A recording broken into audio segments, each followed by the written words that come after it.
What's up, guys? It is Dan from FightWave, and today I'm joined by somebody I'm absolutely excited to speak with. If you're a fan of me from the Dapper Media days, you'll know exactly who today's guest is. I spoke to him the last time 2 years ago, guys, and today we're talking again. It's been a long-ass time, and since then, he's made absolute waves inside the UFC. He's facing Vinicius Salvador on May 18th. Everyone's fan favorite, one of the best boxers in the UFC, Adrian Yanez, the pride of Houston, Texas. How are we doing today, Adrian? Man, doing great. Just got back from training, feeling absolutely phenomenal at the moment.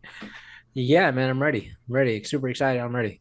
Absolutely, Adrian. And first and foremost, talk to me about this matchup with Vinicius, because when the matchup came out, I think there was a little bit of surprise from the fan base because this was not a matchup I think anybody was expecting. Because if I remember correctly, Vinicius is moving up from 25 to 35, and it's, very unorthodox matchup because we've been kind of accustomed to seeing you in these high-profile bouts. Talk to me a little bit about the fight and just maybe how it came about. Yeah, no, it hit me out of left field too. Like I was expecting other names, if I'm being honest with you. I was like, because there's already been like a couple people that had called me out. So I was like, oh, that makes the easiest, most sense, because Daniel Santos had called me out, John Castaneda called me out. So I was like, look, I don't care about either of these two. Like, let's do one or the other, And I'm not sure what happened, because we're trying to get like once I got cleared to fight back in January, I was like, we're looking for any and all matchups, and yeah, this one just came along like because I was in Vegas. I remember seeing Sean. I was like, "Hey man, I'm ready. I'm ready to get to go." He's like, "All right, got something for you." I was like, "Okay, cool." And me just kind of just sitting back waiting. There was like out of nowhere again. This came out of left field. I wasn't expecting Salvador at all. Like again, my main focus was either Daniel Santos or John Castaneda. And again, this is me, no conversations, no nothing. Pretty much, I was there one morning training jujitsu with my manager. He gets a message. He was like, "Hey, we got a name." I was like, "Cool, sign it." Come to find out, 5 minutes later, I was like, "All right, wait, who did I sign to fight?" Real quick. He was like, Vinicius Salvador. I was like, "Huh." I had to look him up real quick, and I was like, because again, it came out of left field for me too. So, yeah, I found out like 5 minutes after I said yes. I was like, "Oh shit, wait, who am I fighting?" I got started looking him up, and they were like, "Oh, okay, this guy." I was like, "Oh, he's coming up for 25." So I was like, "Oh, okay, cool. Well, yeah, it is what it is. It's whatever." So, uh, it is what it is. No, yeah, definitely. Just an interesting set of circumstances surrounding the fight. But regardless, I think this overall sentiment is that fans are excited to see you back in the octagon because you are a fan favorite fighter, Adrian. You've cemented that with every performance. You just go in there and you grow a whole new audience. I feel like with every fight that you have, wins or losses, you come in there and you're ready to perform. Talk to me just a little bit about this time away. Spending it with family. I know last time we spoke, you had just become a new dad. Talk to me about just that, being able to take some time away from the fight game and really be able to get back to who we have come to kind of know you for. Yeah, man. Taking that time off and kind of being away, was good for me, and it was also kind of like one of those things where it was good for me, but also in the same sense, it was bad for me because it hit in a couple waves. One in a bad way, I was like, I felt this immense urge to start grinding a lot harder and like kind of you know I kind of relaxed in a sense as well too. I let other people start like kind of like, hey, this is what you're gonna do, this is what kind of I kind of let that go on. And I used to be so fully involved in making sure that everything that I did, I did it like tip top, and like I crossed all my t's, dotted all my i's and all that stuff. And I kind of got too comfortable, and after that Kelly fight, like kind of focused on being a dad a bit, and then looking for fights, and at that time he just wasn't happening. And then yeah, it was just a whole lot of stuff that kind of came about, and wasn't my best couple years, just because of the sense of like the sudden sense of urge of a lot of pressure kind of coming on, and me kind of being a little bit too harsh on myself, and also while being too harsh on myself, not taking the full responsibility of me not doing what I'm supposed to. But family wise and everything, bro, this is the best couple years of my life, man, that I've ever had. Like professional to personal. My personal, just like me with family and all that stuff, was the best time I've had. But professionally, I needed to take a step back and take a look and be like, oh shit, like I need to tighten a lot of things up. And that kind of got away from me, last year. And while I was trying to catch up and pick some stuff back up, it just, it just wasn't fast enough. So this year, like I'm in a new mode. Like I'm in a new mode at the moment. No, yeah, definitely. You can already sense kind of like a shift in the mindset. And like you mentioned, pressure is a big thing for a lot of fighters. And especially when you're fighting in the bantamweight division, the best division in the UFC, pound for pound. It's not an easy division by any means to be able to excel in. And you've excelled in that division quite, seamlessly. You mentioned Tony Kelly. You have wins over him, Davey Grant, some of the division's best guys. Even Gustavo Lopez, it was a very underrated victory, in my opinion. Mm-hmm. You've kind of showcased your capabilities. Talk to me just a little bit about learning through your losses, because the last time you had lost prior to this 2-fight skid, we saw you take it to a whole nother level and get to the UFC and get to the point where you have now. What's the kind of mindset like for you? And also just talk to me a little bit about the recovery from the Jonathan Martinez fight, because I know there was a little bit of discomfort in the knee and in the leg. What's the recovery been like in this time away? Yeah, no, recovery went very, very well. I think, like, again, it's going to be a shameless plug, but my sponsor, Complex, man, they doubled down and helped me out so much. They're like a recovery, like help recover. That's that's their company. They want athletes, no matter what you perform in, performing at the highest levels with every single time you step out there. So they want to make sure recovery is 100% is there, and they're covering that. And man, I attribute that to them and the surgery and the PT doctors, the physical therapist that was there helping me out, man. I was pretty much stuck at the therapist office like Monday through Friday, consistently going. I treated it like a training camp, and I was like, nah, I'm gonna be here. I got to make sure I get back to my feet, because man, I have a lot riding on me. I have a lot left to prove. So yeah, after surgery, I doubled down, man. I doubled down and fucking went into it. And I was like, no, I did this. I did this. Like I was underprepared. Uh, I was underprepared, and I have only myself to blame. So I'm gonna treat this like I'm treating it like a fight camp. And now moving forward, everything is like done to the highest professional level, man. Because I can't let something like 2023 happen again, man. It's like it's not fucking happening again. No, yeah, absolutely. And in that time away, you mentioned the kind of contrast between personal and professional setting.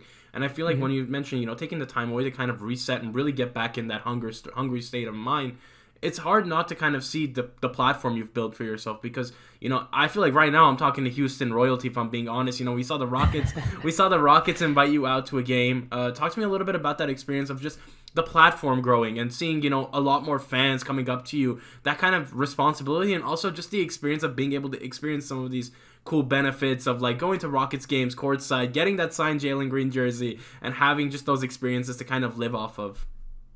Yeah, man, it's been an absolute blessing, man, being able to kind of soak and relish in a lot of these spots that like I never been able to before. Like I was able to go to the Houston Dynamos game, and get a Dynamos jersey, and they specified it just for me and everything. I thought that was the fucking coolest thing in the world. And then after that, being able to go do the Rockets and go sit courtside, again, getting a signed jersey from Jalen Green. And then on top of that, the cherry on top of it was this past year. Even though professionally it wasn't really good, I was able to use the platform that I have to bring the Sunshine Kids out to a Texans game, and that was really, really cool, really solid, man. Seeing all those kids, man, going through what they're going through and still like having a smile on their face, still trying to do what they can to like uh push and fight. And they living like nothing's wrong with them, and absolutely love that, man. They have like this sensibility of themselves of just like being, happy, and like again, they're going through something so traumatic, that a lot of people, can't really handle, and they're handling and taking it and like running, so being able to do that for the Sunshine Kids and take them to a Texans game, was really, really cool and was really fun, man. Big shout out to Cindy Torres, who helped facilitate all that, and my other sponsor, Chris Dununa, Dununa Law Firms and all that stuff. So, it sounds like it plugs, but man, it's it's one of those things for me that if it wasn't for them, I wouldn't have been able to I wouldn't be able to make that connection to help give them that experience. So for me, again, the platform that I have and the being able to do all these crazy things, man, like it's been dope, man. It's like that's a benefit. That's the beneficial part. You know, I never in a million years would I would have thought that I'd be able to go do that and like be that guy that was sitting in those nosebleeds, being able to sit courtside. You know, and that to me has been the coolest part. No, yeah, definitely. And I think it comes down to just the work ethic that you have to get yourself to a position like that. And more importantly, I feel like the Texan fighters are some of the most selfless people. You and Kevin Holland, especially, both of you guys, I know good friends. Both of you doing a lot of charitable acts, and just Derek Lewis as well. Just so many people from the Houston, or I should say Houston region, and also just Texas as a greater, state have done so many great things. What's it been like? I know for you, since the unfortunate passing of your coach, taking up the helm at Metro Fight Club, talk to me a little bit just about the growth of the gym and continuing it in his honor, because I know for you, and I know for Mana Martinez, who also trains out of Metro, it wasn't an easy thing, but you guys have navigated it and kind of held up his legacy and his honor in such a great way that I wanted to kind of touch on that for a little bit. Yeah, man, it's honestly, bro, it's like it's one of the fucking hardest things out there to do too, trying to get yourself ready for a fight and then also trying to make sure other fighters are ready for their fights too, man. It's really fucking hard, it's really fucking hard. And again, like I wasn't expecting to do this until after my career, but it kind of got shoved upon me. And again, it was like just one of those things for me where I had to fucking go out there and just start being I had to like to start doing more and I put more responsibility on myself. And you know for me I feel like especially for these upcoming fights I've been taking a little bit kind of steps back, just to make sure that I'm good for myself, because again, if you're not winning, a lot of these people end up trying stop kind of believing in you and you like they start kind of dipping off, so for me just need to focus on myself and make sure that I get there. It's kind of hard too, man, because coaching and doing the coaches stuff, is kind of a selfless act, like a lot of these coaches, man, I'm telling you, a lot of these coaches uh don't get the respect that they need from a lot of these fighters. A lot of these fighters will say they'll be there but then never show up. They no show, and a lot of times, with a lot of these coaches too, man, they uh including myself, man, like again, like telling like I've already had my workout for the day. If I'm off camp and all that stuff, but I'm still doing 2 days, trying to be there and help you out, at least give me the common courtesy to, to help out, to help out. But a lot of these fighters, they don't. They only care about themselves, uh and it ends up sucking, because again, I get way too involved way too fast. Like I get too like yeah, so like whenever I see someone not putting in the work, I look at them and I'm just like, bro, you're pissing me off right now, bro. Like, so you got to get to it, and also understand for like the coaches as well too. Like I have a different perspective now. I look at this stuff and I'm just like damn, man, being a coach and like doing all this stuff, most of the time, like some of these coaches who do it on the regional side, are doing it practically for free, so like fighters, they don't bring in a ton of money until like they're in the UFC, and getting like 5 or 10% from a person who's only getting paid $1,000, is just like fuck it, like don't even give me that money, bro. You need it yourself. uh so yeah, it ends up being a super selfless act, man. I know too many coaches here in Houston that give their absolute all to these fighters and receive close to nothing. Uh, so yeah, like having that different perspective also helped out in my end, on a lot of things. But I again, it's very fucking hard. Like there's no way to sugarcoat it, man. It's super fucking hard, and it's something that I know for myself. Kind of going into this fight, I've had to take a step back, and uh, kind of make sure that I'm good for myself before I can help. Like again, same thing that they do on airplanes. You have to make sure you're good. Got to make sure the mask is on your face before you start helping out the people next to you. So that's you. That's where I'm at this moment. No, yeah, definitely. And you mentioned, almost just like developing a third eye, getting that coaching acumen on top of the fighting acumen. And, really just you've been doing great things, I think, at Metro Fight Club. And I wanted to acknowledge that for a moment. And Adrian, I want to thank you so much for your time. It's always a pleasure and privilege to speak with you. I wanted to end on two final notes. One, I got to ask you this question first and foremost, because I know you're a little bit of a Twitch streamer and you stream on millions, but I got to ask you, right now, Helldivers is the game. It is the game right now. I know you were on Apex for a little bit, but now Helldivers is the move. I gotta ask you, if you had to make a squad comprising solely of UFC fighters to take into battle with you on Helldivers, who is the squad and why? So, so are we like?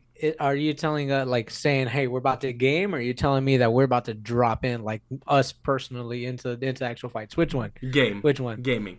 Game. Okay, gaming. I'd go Max Holloway, Israel Adesanya, and then I would probably go Mike Davis. Mike Davis, yeah. All Underrated guys shout. who, yeah, bro. Like I'm telling you, man. Most of those guys, like again, Max Holloway, again, he's on Apex all the time, so I know he's a good shooter. Israel Adesanya has actually messaged me saying like, hey, like, bro, hit me up. We'll play. I was like, okay, cool. And then Mike Davis too, man. I know he play. I know he streams a lot too. So, uh, but yeah, like definitely underrated. I feel like he should be getting that next top spot, but also at the same time when it comes to gaming, I think he's him too. So, yeah, that'd be the squad. That squad's getting a minimum of 3 deaths per game. On a game like Helldivers, we're not seeing any deaths, but that's awesome to hear, brother. And I'm glad. I just love seeing the streams anytime. But on another note, I feel like with a win over Vinicius, you reinsert yourself into the division back like you never left. This is, make no mistake, people are going to criticize the opponent, but Vinicius is as game as they come. I think he's done really good things at 125, and a win over him, I think, really reinserts you back into that top 15 image at 135. And we've had people call you out we've had people call you out. We've seen people match you up with a lot of these other boxers and strikers, like Petr Yan, like Corey Sandhagen, like Pedro Munoz, just so many of these 135 strikers. Talk to me just about the goals for 2024 beyond Vinicius, whether personal or fighting related, and just also your hopes for the year as a competitor. Yeah, so first off, I know for myself, like I have to I have to beat the way I'm putting it to myself, like for me to get reinserted close to the top 15 again, like I feel like I'm already right there, but to put a stamp on it, I have to absolutely like just obliterate Salvador. Like I can't leave no stone unturned. I have to make sure if I beat him, like it's either I have to 10-8 this guy for 2 rounds or 3 rounds, or I had to put him away. So that's my mindset going right there. But yeah, the next part of that question, man, like for me, man, the rest of 2024, man, it kicks off with Vinicius. So like to me, stop him, find a way to get myself back into the top 15 because the matchups they get booked up really quickly and it kind of leaves guys like for me who are just right outside the top 15 a hard spot to get in, so it literally took me 5 victories and like 4 coming to by the way a knockout for me to get into the top 15, uh so yeah, it's gonna take something close to that because again, like everything up there is like so booked, and for someone else that's just right in the rankings, like around 13, 14, or 15, to give me a shot after I beat Vinicius, So my goal is to get back in the top 15, in the top 15, but putting myself in with a lot of the strikers, man. Again, like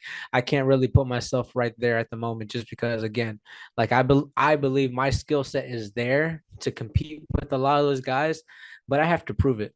Like that's I like again, I'm gonna have to get super real about it. It's like I know in my mind I can compete and like beat a lot of those guys, but again, coming with these past 2 performances that I had, I can't say that at the moment. I had to go out there and prove it. I had to go out there and beat this guy, beat the next guy. And then on top of that, man, I might have to be one more person to give myself a shot to fight those guys anyway. So I do believe I can compete with a lot of those guys. I do feel like I have some of the better hands out there in the division. I still got to tighten up a lot of things. But yeah, like again, it's just one of those things. I had to go through Vinicius. I had to absolutely dominate and stop this guy. So before I can even move further. Absolutely, and I cannot wait to watch you perform come May 18th. And to the fans at home watching, do be sure to check out Adrian Yanez on social media across all platforms. Check out his fight against Vinicius Salvador May 18th. And let's say if this gets around 100 likes, maybe Adrian, we hop into a Helldivers game together. All things considered, maybe, who knows. But brother, thank you so much for your time. The privilege is always mine to speak with you, and best of skill in this upcoming fight. To the fans at home watching, thank you for watching. Be sure to like, comment, subscribe, and have a great day, guys.